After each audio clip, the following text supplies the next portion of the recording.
नमस्कार, बड़ी खबर देख रहे हैं आप और मैं हूं आपके साथ विवेक तिवारी। बुलेटिन की शुरुआत करते हैं बड़ी खबर के साथ जो दिल्ली से आ रही है, जहां केसी वेणुगोपाल से कुलदीप बिश्नोई ने मुलाकात की है और इसके बाद कुलदीप बिश्नोई का बड़ा बयान भी सामने आया है। मुलाकात के बाद सब कुछ अच्छा रहा, ये बिश्नोई की तरफ से कहा गया है। पार्टी में सब कुछ सही, मैं पूरी तरह से संतुष्ट हूं। तो ये बड़ी अपडेट हम आप तक पहुंचा रहे हैं, जहां केसी वेणुगोपाल से कुलदीप बिश्नोई ने मुलाकात की है। कुलदीप बिश्नोई का बड़ा बयान भी सामने आया है कि मुलाकात में सब कुछ अच्छा रहा और पार्टी में सब कुछ ठीक है, मैं पूरी तरह से संतुष्ट हूं। तो दिल्ली में यह मुलाकात हुई है केसी वेणुगोपाल और कुलदीप बिश्नोई के बीच।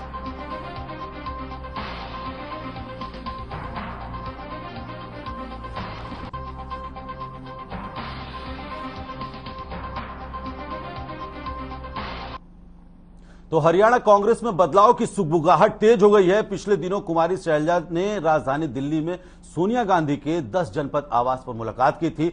इस मुलाकात के बाद यह खबर आई थी कि कुमारी शैलजा ने अपने प्रदेश अध्यक्ष पद से इस्तीफा देने की पेशकश की है। दूसरी तरफ यह भी कहा जा रहा है कि आलाकमान हरियाणा कांग्रेस का प्रदेश अध्यक्ष पद पर एक बदलाव करने जा रहा है। बता दें कि अध्यक्ष बनने की रेस में बड़े नाम कई शामिल हैं। इस बीच कुलदीप बिश्नोई ने कांग्रेस के राष्ट्रीय संगठन महामंत्री केसी वेणुगोपाल के साथ मुलाकात की। बता दें कि कुलदीप बिश्नोई ने सोनिया गांधी से भी मुलाकात की है। हरियाणा कांग्रेस में सुगबुगाहट तेज हो गई है, अब जिसको लेकर के ये कयास जताए जा रहे हैं कि हरियाणा कांग्रेस को नया प्रदेश अध्यक्ष मिल सकता है। तो हरियाणा कांग्रेस में बड़े बदलाव की सुगबुगाहट तेज हो गई है। केसी वेणुगोपाल ने से जो है कुलदीप बिश्नोई ने मुलाकात की है। तो हरियाणा कांग्रेस में पिछले कई दिनों से कुमारी शैलजा के इस्तीफे की बातें सामने आ रही थी।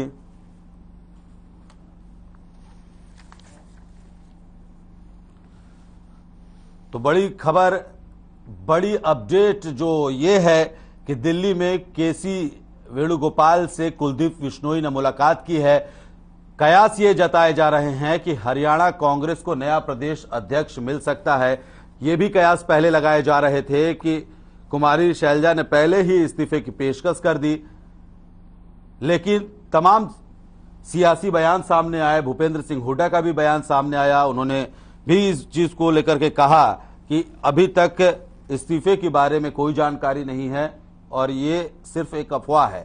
लेकिन केसी वेणुगोपाल से मुलाकात के बाद जो कुलदीप बिश्नोई ने की है, अब ये कयास लगाए जा रहे हैं कि हरियाणा कांग्रेस को नया प्रदेश अध्यक्ष मिल सकता है।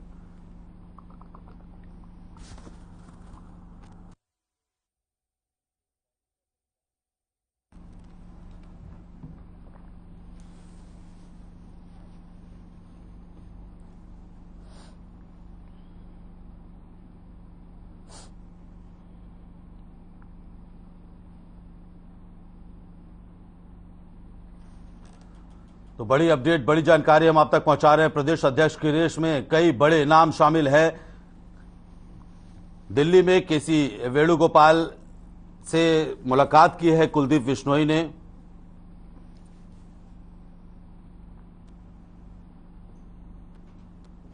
और इसी मसले पर ज्यादा बातचीत के लिए हमारे साथ 3 मेहमान जुड़े हैं, उनका भी तारुफ करवा देते हैं। अमित नेहरा राजनीतिक विश्लेषक हैं जो हमारे साथ जुड़ चुके हैं। आपका बहुत बहुत स्वागत है अमित नेहरा जी।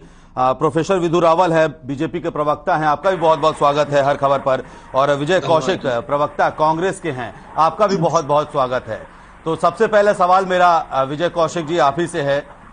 कुलदीप बिश्नोई जी ने आज केसी वेणुगोपाल से मुलाकात की है। इस मुलाकात के बाद वो ये भी कहते हुए सामने आए कि पार्टी में सब कुछ ठीक है और मैं पूरी तरह से संतुष्ट हूं। तो क्या प्रदेश अध्यक्ष जो बदलने के लिए जो कवायद चल रही थी, क्या उस पर अब मुहर लगती हुई दिखाई दे रही है?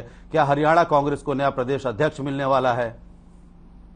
देखिए, सवाल ये नहीं है कि प्रदेश अध्यक्ष कौन होगा या शैलजा जी नहीं रहेंगी प्रदेश अध्यक्ष। सवाल हरियाणा की राजनीति को लेकर ये था, किस नेता के नेतृत्व में हरियाणा में कांग्रेस अपनी सरकार बनाने में सक्षम है। तो उन परिस्थितियों में चौधरी भूपेंद्र सिंह हुड्डा जी का नाम चल रहा था कि उनके पुत्र युवा हैं दीपेंद्र हुड्डा जी, वो सक्रिय भी है, काफी युवाओं के एक आदर्श भी है वो। तो उन परिस्थितियों में हुड्डा जी को अगर कमान दे दी जाती है मौजूदा हालात में, क्योंकि आप देखिए हर राज्य में भाजपा क्या कर रही है, साम दाम दंड भेद की नीति के तहत वो हमारी पार्टी को नुकसान पहुंचाने के साथ साथ उनके दुष्प्रचार को रोकने के जो तरीके हैं उनको आज बेहतर तरीके से इम्प्लीमेंट कर सकते हैं चौधरी भूपेंद्र सिंह हुड्डा। तो उन परिस्थितियों में बात ये थी कि किसी सक्षम व्यक्ति को नेतृत्व देकर और हरियाणा में जमीनी स्तर पर एक बार फिर से लड़ाई शुरू की जाए, क्योंकि जो मौजूदा हरियाणा सरकार है वो हर मुद्दे पर फेल हो चुकी है। तो इन परिस्थितियों में संगठन के अंदर एक बदलाव एक आम बात है। कांग्रेस पार्टी में ऐसे फेरबदल पहले भी होते रहे हैं, तो इसको इस बात से नहीं जोड़ा जाना चाहिए कि किसी को हटाया जा रहा है या किसी को बनाया जा रहा है। शैलजा जी को कोई दूसरी जिम्मेवारी मिल सकती है, दूसरे नेताओं को कुछ और जिम्मेवारी मिल सकती है। तो विजय कौशिक जी, ऐसा होने जा रहा है। विजय कौशिक जी, तो इसको इस तरह से भी समझे कि क्या हरियाणा सरकार को घेरने की कोशिशों में कुमारी शैलजा फेल साबित हुई हैं, इसलिए प्रदेश अध्यक्ष बदलने की सुगबुगाहट तेज हो गई है? नहीं, देखिए, शैलजा जी का किसी भी मामले में हम उनके ऊपर दोषारोपण करें तो गलत होगा, क्योंकि सही मायने में जब से उन्होंने कमान संभाली है उन्होंने काम किया है, लेकिन संगठन खड़ा नहीं हो पाया हरियाणा के अंदर, क्योंकि कार्यकर्ताओं की अपनी मांग है। मान लीजिए कांग्रेस के जो कार्यकर्ता हैं हरियाणा में अगर चौधरी भूपेंद्र सिंह हुड्डा जी का नेतृत्व चाहते हैं तो उस पर पार्टी को विचार करना चाहिए। उसी कड़ी में पार्टी विचार भी कर रही है। सवाल तो ये है कि भी ज्यादा बेहतर तरीके से किस जिम्मेवारी को कौन निभा सकता है इन विपरीत परिस्थितियों में, कि जहां हमारा पाला एक राजनीतिक रूप से एक ऐसी पार्टी से पड़ा है जो अपने विरोधियों को दबाने के लिए, धमकाने के लिए सीबीआई ईडी का दुरुपयोग करती है, जो तमाम तरह के झूठे आरोप किसी न किसी तरीके से लगाने का काम करती है, जो जनता का ध्यान मुद्दों से हटकाने के लिए हिंदू मुस्लिम कार्ड खेलती रहती है, जैसे बेरोजगारी मुद्दा है, महंगाई मुद्दा है और बहुत से कानून व्यवस्था मुद्दा है, बहुत सारे मुद्दे हैं। तो उन पर कौन नेता ज्यादा बेहतर तरीके से कमान संभाल कर जमीनी ठीक है। प्रोफेसर विदुर रावल जी भी कुछ कहना चाह रहे हैं। विजय कौशिक जी, मुद्दा आप कई बता रहे हैं, लेकिन हकीकत यही है कि जिन मुद्दों का आप जिक्र कर रहे हैं उन पर भी जो है आप सरकार को घेरने में कहीं ना कहीं वो तमाम कोशिशें आपकी सफल नहीं हो रही। हमारे साथ अमित नेहरा भी जुड़े हुए हैं, प्रोफेसर विदुर रावल जी भी। विदुर रावल जी, आपके पास भी आऊंगा, लेकिन पहले अमित नेहरा जी से एक कमेंट चाहूंगा। जो हरियाणा कांग्रेस में उठापटक चल रही है, जो गुटबाजियां सामने आ रही हैं, क्या हरियाणा कांग्रेस में सब कुछ ऑल इज नॉट वेल है?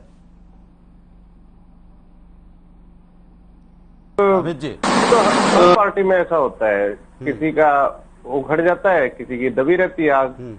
अभी देखिए, तो कयास है कि बदला जाएगा नहीं बदला जाएगा, क्योंकि जब प्रभारी यही कह रहे हैं कि अभी इस तरह की कोई बात नहीं है तो फिर ज्यादा कहना बनता नहीं। हालांकि पार्टी के अंदर जो पॉलिटिक्स होती है उससे कोई पार्टी अछूती नहीं रहती, ठीक है ना।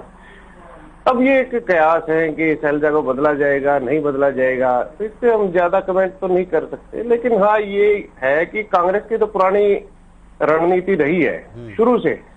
अगर आप 1947 से देखें तो मोस्टली क्या है कि पूरे देश में कांग्रेस हुआ करती थी, ठीक है ना। कोई विरोधी पार्टी तो थी नहीं कांग्रेस के खिलाफ इतनी बड़ी, एक सशक्त विपक्ष हो।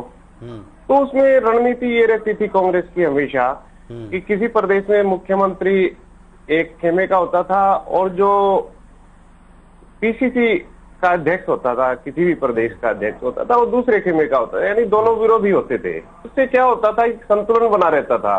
वे दोनों एक दूसरे की बात बताते जाके आला कमान को, तो उससे फीडबैक मिलता रहता था। तो पुरानी रणनीति रही है ये तो कांग्रेस की, लेकिन अब परिस्थितियां दूसरी है, राजनीति दूसरी है। अब सामने अब खुद लगभग ये मान के चलें कि अब जो सत्ता पक्ष में थी कांग्रेस वो विपक्ष की भूमिका में है। तो अब इसको रणनीति अपनी नए सिरे से बदलनी पड़ेगी, देखना पड़ेगा।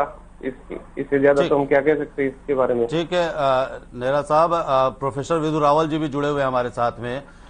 विदुर रावल जी, क्या जैसा कि अभी अमित नेहरा जी कह रहे थे कि जो बीजेपी की सरकार, मौजूदा सरकार है और विपक्ष में कांग्रेस है, तो कांग्रेस वाकई में अब कमजोर होती जा रही है। इस वजह से अब प्रदेश अध्यक्ष बदलने से ऐसा लगता है कि एक बार फिर से जो है बीजेपी सरकार पर कांग्रेस हावी हो सकती है, या फिर आपने इतने ज्यादा काम कर दिए हैं कि कांग्रेस को कुछ समझ में नहीं आ रहा, या फिर जैसा कि विजय कौशिक जी भी जिक्र कर रहे थे, तमाम मुद्दों पर घेरने की कोशिशें जो की जा रही हैं कांग्रेस की तरफ से। आपको क्या लगता है, क्या प्रदेश अध्यक्ष बदलने से कांग्रेस में सब ठीक हो जाएगा?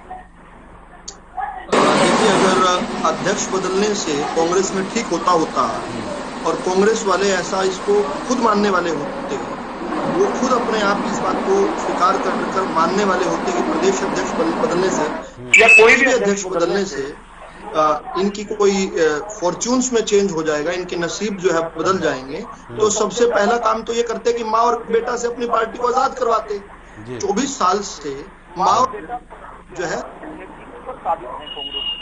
और 2014 से लगातार हारते जा रहे हैं। पहले माँ जी हार रही थी तो फिर कांग्रेस के भीतर से आवाजें चलने लगी कि माँ को हटाओ बेटे को लाओ। फिर 2017 में इन्होंने बदलाव किया, बेटा जी लगातार 45 चुनाव हारे 2.25 साल में। फिर आवाजें आई कि बेटे को हटाओ माँ को लाओ। अब ये माँ और बेटे के बीच में जो जुगलबंदी चल रही है, अगर ये वास्तव में ये मानते कि नेतृत्व बदलने से विहीन, एक रीढ़ विहीन, एक मुद्दा विहीन, एक योजना विहीन कांग्रेस के अंदर कोई जान आ जाएगी, तो सबसे पहला काम तो करते अपना केंद्रीय नेतृत्व बदलते। अब कांग्रेस तो हर जगह हार रही है ना, यूनिफॉर्मली हार रही है। हमने 5 राज्यों में देखा कि 5 के 5 राज्यों के जो भी चुनाव के नतीजे आए थे कुछ दिनों पहले, उनमें 5 के 5 जगह इनका सुपड़ा साफ हो गया। ये तीसरे और चौथे नंबर की पार्टी नहीं रही। तो अगर कहीं पर बदलाव होना था तो केंद्र में होता।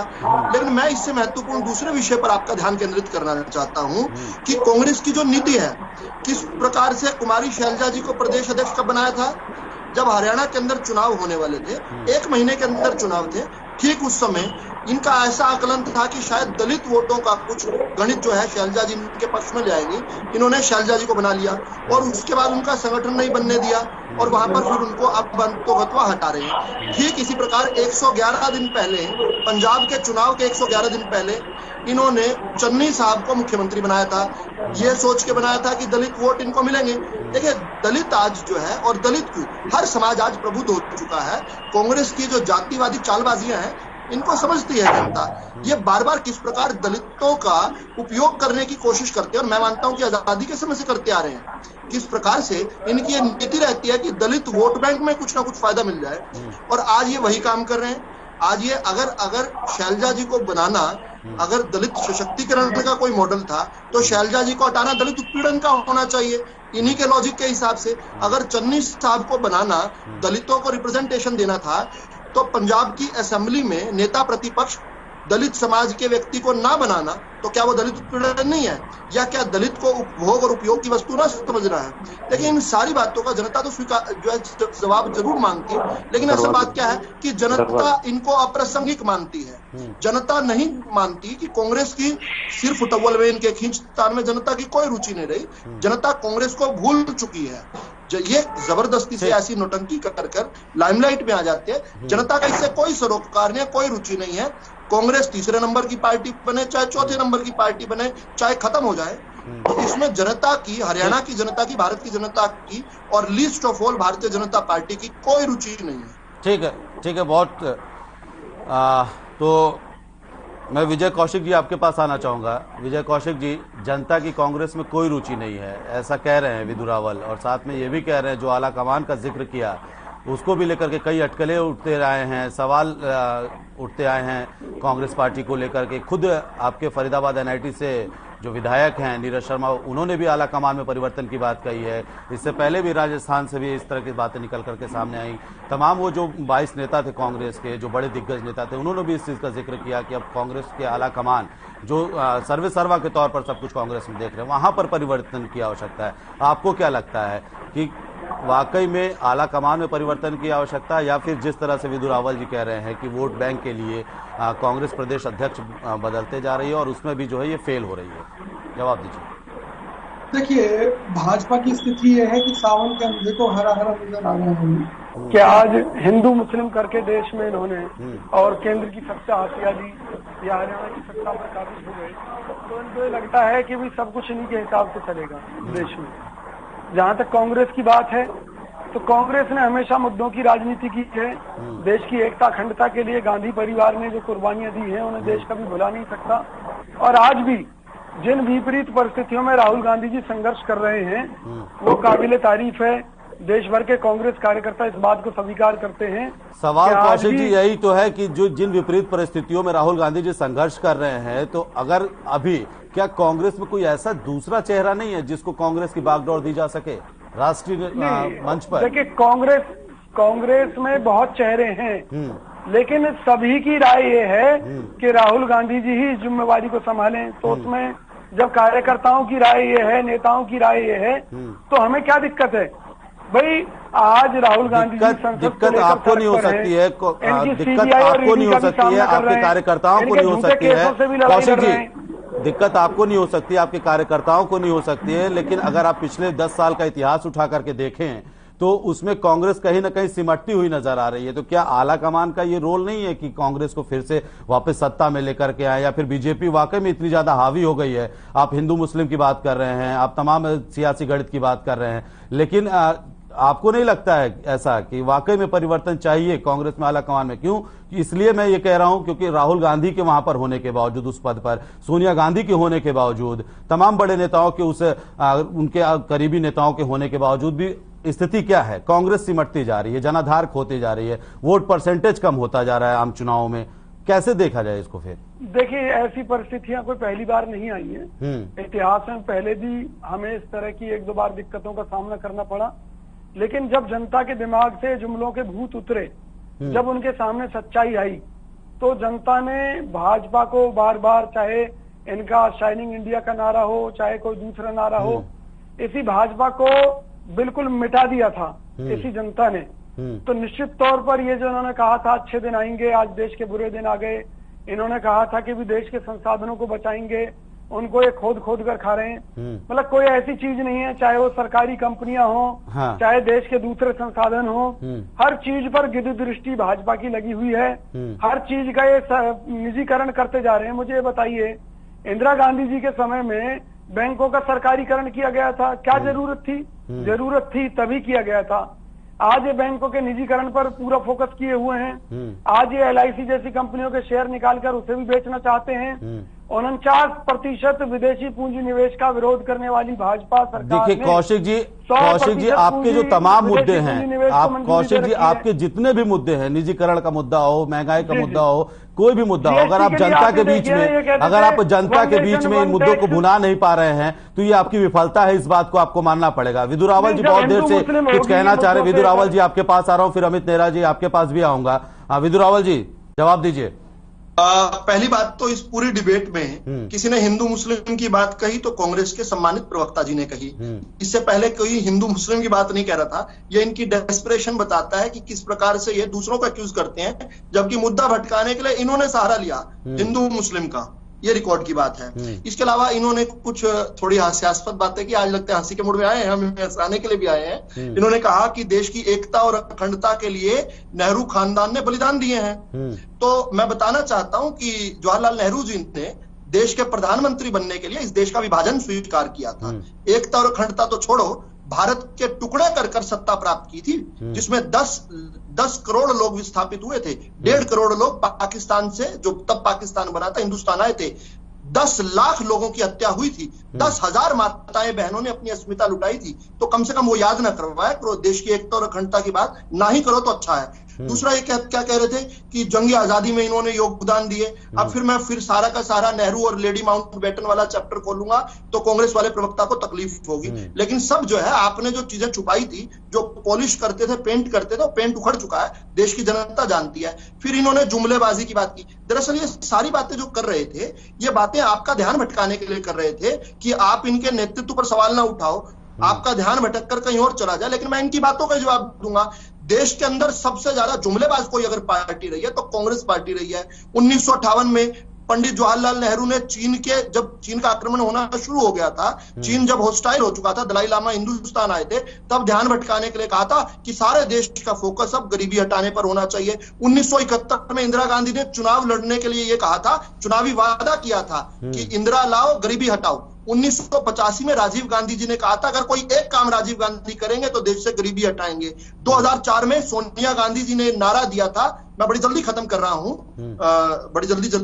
हूं, सोनिया गांधी जी ने नारा दिया था, कांग्रेस का हाथ गरीब आदमी के साथ।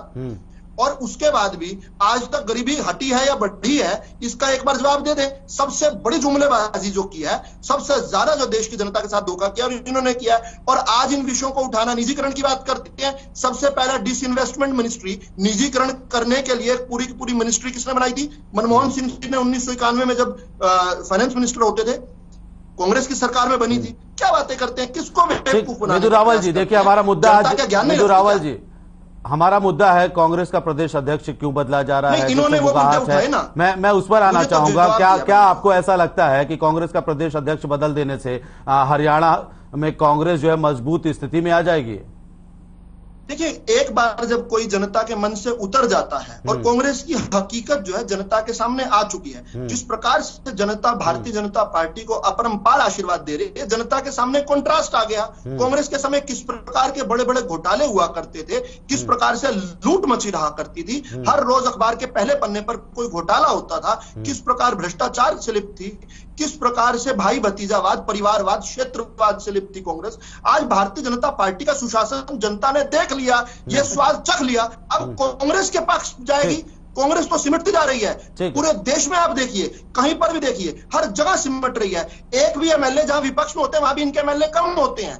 कहां तो विपक्ष में होने के बाद अगली बार इनके एमएलए एंटी इनकम्बेंसी के चलते बढ़ने चाहिए, लेकिन जहां जहां पर भी भाजपा की सरकार है वहां एंटी इनकम्बेंसी ना होकर प्रो इनकम्बेंसी है, सरकार के पक्ष में लहर चलती है और कांग्रेस सिमटती है। ये एक सच्चाई है, आंकड़े के तहत आप देख लीजिए इस बात को। लेकिन 2018 में छत्तीसगढ़ में जो है सत्ता परिवर्तन हुआ था, 15 साल की जो एंटी इनकम्बेंसी थी उसको भी बीजेपी को झेलना पड़ा था। विदु रावल जी, उसका उसको मानना पड़ेगा।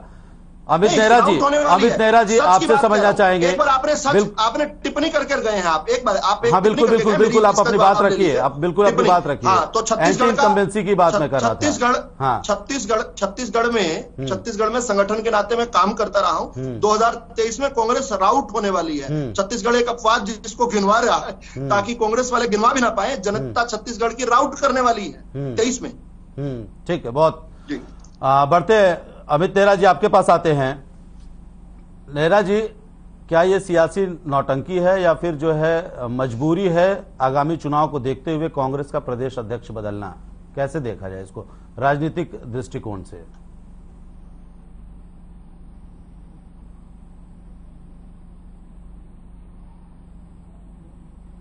कुछ व्यक्तियों की अपनी निजी महत्वाकांक्षा भी कह सकते हैं इसको, ठीक है ना। और दूसरा, मौजूदा जो प्रदेशाध्यक्ष हैं उनकी एक बेबसी भी कह सकते हैं, ठीक है ना। तीसरा ये है विपक्षी जो पार्टियां हैं जो गैर कांग्रेस के ब्लेंड है, मिक्सर इसको कह सकते हैं।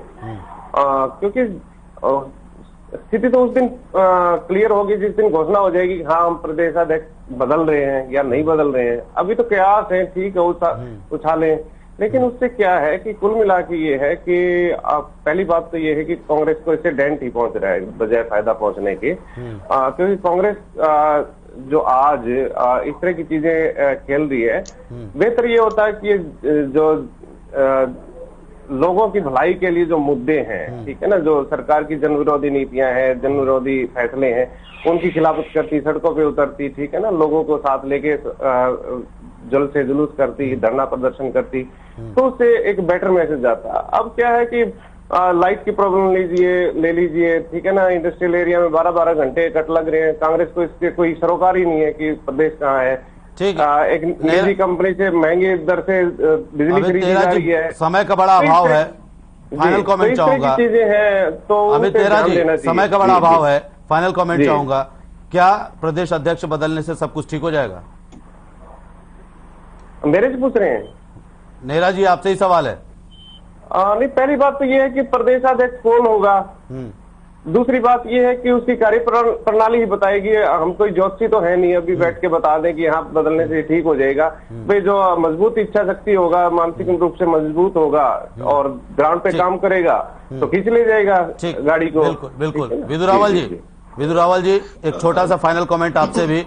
बिल्कुल, देखिए ये कॉस्मेटिक एक्सरसाइज है, जनता का कांग्रेस के निकम्मेपन से ध्यान भटकाने के लिए है।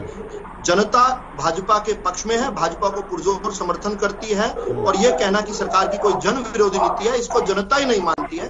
तो इस प्रकार से कोई आर्मचेयर पे बैठकर अगर कोई विश्लेषण करता है तो खैर गुड लक टू देम, उनका सबका अपना एक मत है, उस मत का भी सम्मान होना चाहिए। जनता भाजपा के पक्ष में है और इस बात का हमें गर्व है, हम निरंतर जनता की सेवा करते रहेंगे। बिल्कुल।